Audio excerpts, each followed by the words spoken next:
Bonjour à tous, bienvenue au JT Pop. Cette semaine, vous pouvez voir ou revoir Dark Star de John Carpenter, son premier film.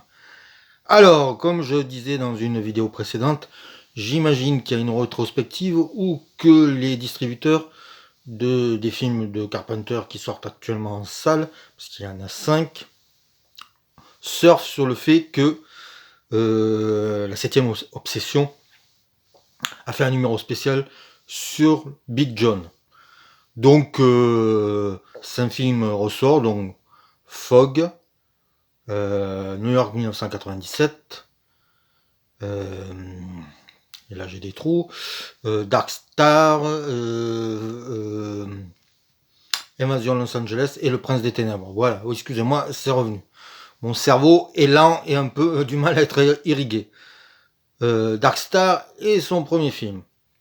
On pourrait appeler ça un film de fin d'études, puisqu'il est réalisé au sein même de l'université de Los Angeles.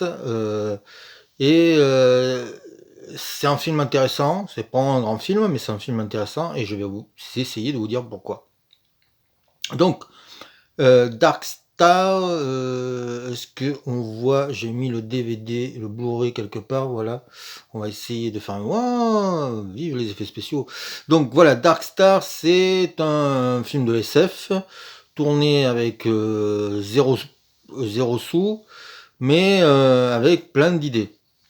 Le scénariste, c'est Dan O'Bannon. Dan O'Bannon, on va lui on va lui devoir Alien. Il va aussi réaliser Le Retour des Morts Vivants. Et ça sera la seule collaboration avec John Carpenter. Ils étaient amis au moment où ils tournent ce long métrage. Malheureusement, des dissensions se sont formés et ils n'étaient plus amis à la fin du film. Donc ça a été un tournage compliqué parce que pas de pognon, parce que huis clos, parce que guerre des égos. Alors Dark Star, c'est un film de science-fiction. Ça se passe dans une navette. C'est un équipage qui a pour but de faire exploser les planètes instables. Et l'histoire raconte le quotidien d'un équipage de 4 personnes. Leur capitaine est décédé. Et on va voir les pérégrinations pendant 80 minutes. Ça, c'est le directeur Cuts. Et là, au moment où le film était sorti dans une version 70 minutes. Donc, c'est une comédie.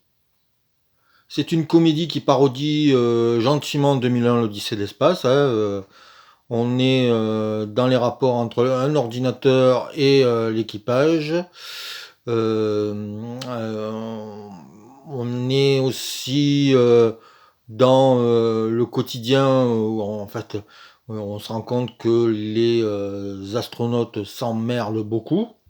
Excusez-moi du mot, mais ils s'ennuient incroyablement. Et à un moment donné, comme il faut occuper le film et les spectateurs, il va avoir une chasse à l'extraterrestre. Alors l'extraterrestre, c'est un ballon de baudruche où ils ont collé des palmes et des mains. Alors du coup, ce n'est pas une scène sérieuse, on est dans la comédie. Et ce qui est étonnant, c'est qu'il y a beaucoup d'éléments qui vont servir pour le film Alien. Et le film a cet intérêt, c'est d'avoir déjà les prémices de talent, parce que John Carpenter a vraiment du talent. Il arrive à nous intéresser à cette histoire qui pourrait nous ennuyer et jamais on s'ennuie, donc c'est déjà pas mal. Parce que c'est fauché, parce que les acteurs sont pas super bons, mais voilà, il y a quand même un sens du rythme, il y a quand même des idées. Voilà. On pourrait dire que c'est un film bourré d'idées. Ça veut pas dire que c'est un grand film, mais c'est bourré d'idées. Il y a des choses il y a beaucoup de choses qui font penser à la Guerre des Étoiles. Le film est de 74, donc peut-être que George Lucas qui a beaucoup pillé à droite à gauche pour sa saga, a vu Dark Star. Je dis ça, je dis rien. Il y a aussi...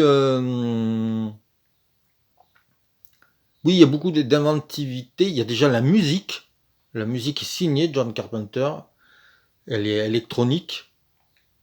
Même s'il écrit une chanson limite country, qui est vraiment pas mal.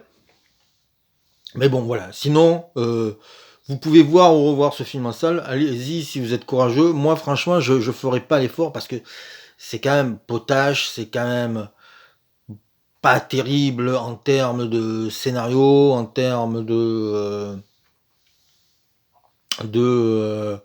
oui, les effets spéciaux sont quand même kitsch. Il faut passer devant tout ça.